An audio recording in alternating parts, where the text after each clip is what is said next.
The workers came in from a long, hot day of picking fruit off the coffee bushes. The surrounding hills were the perfect place to grow Nicaraguan coffee. There was high altitude, lots of sun and heat, but yet shade from the towering rainforest. The fruit was then crushed and the pulp was stripped away, and that left a little green bean. The beans were then spread out over the concrete pad and they dried in the hot Nicaraguan sun. The owner of the plantation, Miguel, he scooped up a handful of green beans that were dried and he put them in a hot frying pan until they were roasted to a golden brown. Soon we were sipping the hottest, freshest coffee that we had ever tasted. "Some cream and sugar, please?" I asked hopefully. "Not here," Miguel replied. "You drink it black." How did we end up on a coffee plantation in Nicaragua? As is the way of some adventures, we knew someone who knew someone who knew someone. Miguel sold his coffee to a Calgary-based roasting and brewing company named Planet Coffee. Miguel became friends with the owner, Steve, and they traded stories. Steve learned about Miguel's family and the families of the local workers. He knew that they were hard workers and they worked long hours, but there was still a lot of poverty. And Steve decided to do something about it. Steve was friends with an optometrist named Dr. Wayne. And Dr. Wayne had a brother named with Dr. Charles. Dr. Charles had a brother named Dr. Wayne who was also an optometrist. And they decided to go to Nicaragua and have an eyeglass clinic for all the families. Well, Dr. Wayne knew another medical doctor who had done humanitarian trips before and thus invited Dr. Jacques to help. And Dr. Jacques decided that he needed a medical nurse to help him, and her name was Barb. There we were, 5 families linked together in this adventure of a lifetime. We were ranging in age from a 6-month-old baby. There were preschoolers, elementary schoolers, high schoolers, professionals and their wives, and one grandma. The luggage that we brought was piled so high on the truck that we drove out there, I thought it was going to tip over as we were driving up these steep and curvy mountain roads that had gaping holes in the asphalt from all the rain that had come. We arrived safely and we stayed for 7 days right there on the plantation.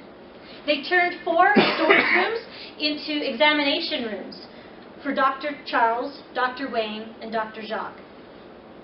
The wives and older kids, we helped any way that we could. We would take a pair of reading glasses and put them on the face of a Nicaraguan person, and we'd ask them, "Claro?" which means clear in Spanish. And we would keep on changing out the pairs until finally their eyes lit up and a toothless smile appeared on their face as they could see those letters clearly.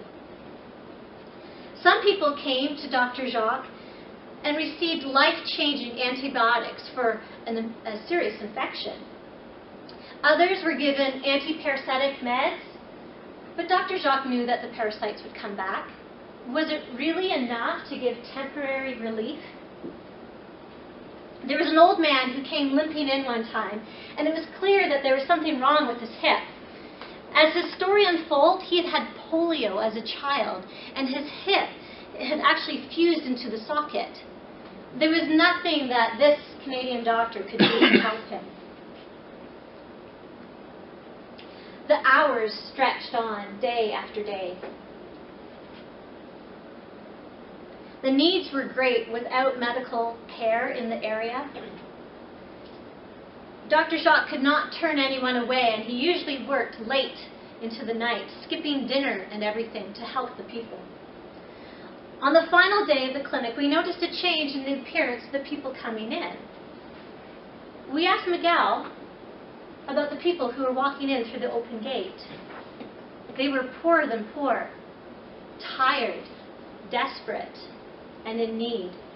Their clothing was in rags.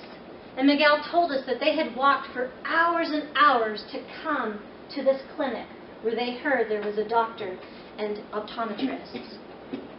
The sun was merciless as it beat down on that concrete pad. There was no shade there except for one little tarp that was overhung at the nurse's triage station. Not knowing what else to do, I grabbed a bucket and filled it with cool water and found a ladle and walked down the row giving people a sip of water, giving them some cool water for their parched lips. It seemed not enough to give so little. The wives went back to their rooms and started going through their suitcases, finding if there was anything that they could give to these people. We came with suitcases full, and we left with suitcases nearly empty. And then came little Lynette.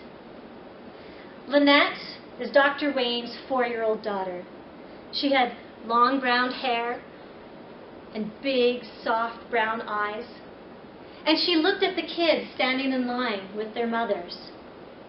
And she said, "Mommy, I want to give that little girl there my Barbie doll."